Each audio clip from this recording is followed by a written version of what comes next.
Hello friends. विश्व में कहीं भी और कभी भी मार्शल आर्ट्स की बात होती है तो ब्रूस ली का नाम सबकी जुबान पर सबसे पहले आ जाता है।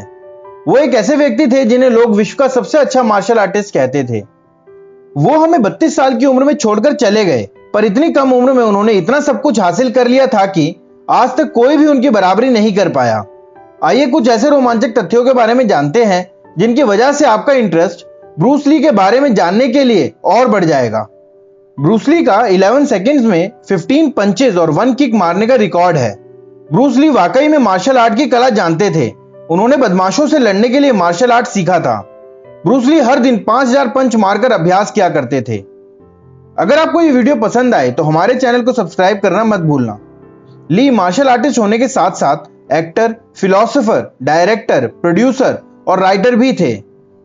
उन्होंने अपने काम से बहुत ही कम समय में लोगों के दिलों में जगह बना ली, जिससे वो हमेशा के लिए सबसे बेहतर मार्शल आर्टिस्ट में से एक कहे जाने लगे।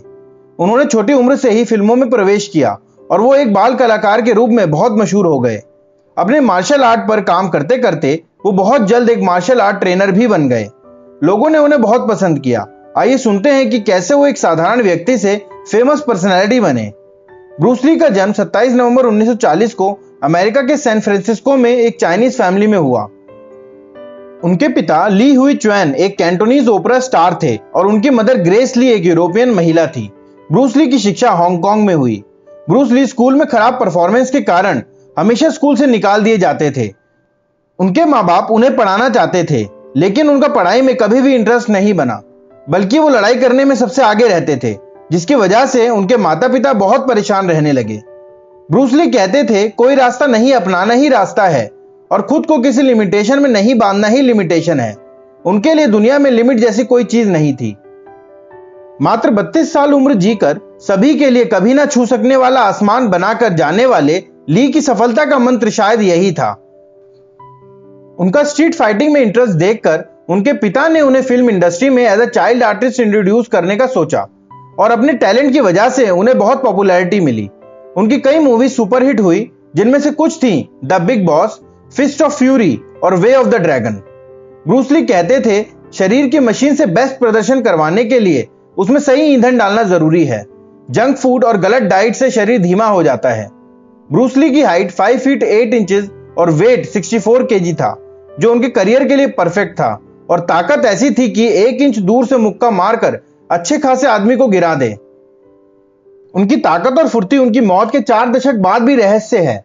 उन्हें महान फाइटर सिर्फ उनकी शारीरिक क्षमताओं के चलते नहीं माना जाता है। ब्रूस ने मार्शल आर्ट के मूल ढांचे में कुछ ऐसे चेंजेस किए जिनकी नींव पर आज के एथलीट्स, हॉलीवुड स्टार्स और मार्शल आर्टिस्ट के फिटनेस शेड्यूल तय होते हैं। 1969 में जब ब्रूस ली कई फेलियर फेस कर रहे थे तो उन्होंने अपने आप को एक लेटर लिखा। इस लेटर से हम पॉजिटिव मेंटल एटीट्यूड के बारे में सीखते हैं। चलिए जानते हैं कि उन्होंने अपने आप को इस लेटर में क्या लिखा। मैं ब्रूस ली यूनाइटेड स्टेट्स में सबसे अधिक कमाने वाला ओरिएंटल सुपरस्टार बनूंगा। बदले में मैं अपना सबसे रोमांचक प्रदर्शन दूंगा और एक अभिनेता की क्षमता में सर्वश्रेष्ठ क्वालिटी दूंगा। 1970 से मैं विश्व प्रसिद्धि प्राप्त करूंगा और तब से 1980 के अंत तक मेरे पास $10 लाख होंगे। मैं अपनी मर्जी से अपना जीवन जीऊंगा और आंतरिक सद्भाव और खुशी हासिल करूंगा। Bruce Lee 1969। और इस लेटर के बाद ब्रूस ली ने कई बुलंदियां हासिल की। दुनिया के सबसे मशहूर मार्शल आर्टिस्ट ब्रूस ली ने सिर्फ 7 हॉलीवुड फिल्में की, इनमें से 3 उनके मरने के बाद रिलीज हुई। फिर भी हॉलीवुड हॉल ऑफ फेम में शामिल ब्रूस ली की प्रसिद्धि आज के किसी भी बड़े स्टार को टक्कर दे सकती है। ब्रूस ली को कराटे, जूडो और बॉक्सिंग का भी अच्छा ज्ञान था। ब्रूस ली ने मार्शल आर्ट के तहत कंग फू का विशेष प्रशिक्षण लिया और उसमें अपनी कुछ इनोवेशंस करके एक न्यू टेक्निक बनाई, जिसे जीत कुन डो कहा जाता है।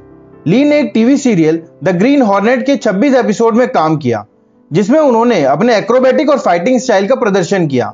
उन्होंने आयरन साइड और लॉन्ग स्ट्रीट जैसे टीवी शो में गेस्ट अपीयरेंस भी दिया।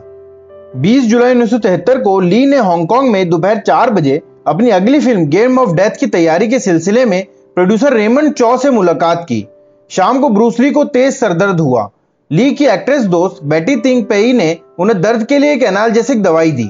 रात में जब ली डिनर के लिए नहीं उठे तो डॉक्टर को बुलाया गया। डॉक्टर ने 10 मिनट तक उन्हें होश में लाने की कोशिश की, फिर क्वीन एलिजाबेथ हॉस्पिटल ले गए, जहां ली को मृत घोषित कर दिया गया।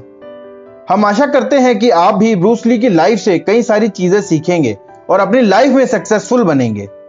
अगर आपको यह वीडियो पसंद आई तो हमारे चैनल को सब्सक्राइब कीजिए और इस वीडियो को अपने फ्रेंड्स के साथ शेयर कीजिए और कमेंट करके हमें बताइए कि नेक्स्ट वीडियो आपको किस टॉपिक पर चाहिए। Thank you.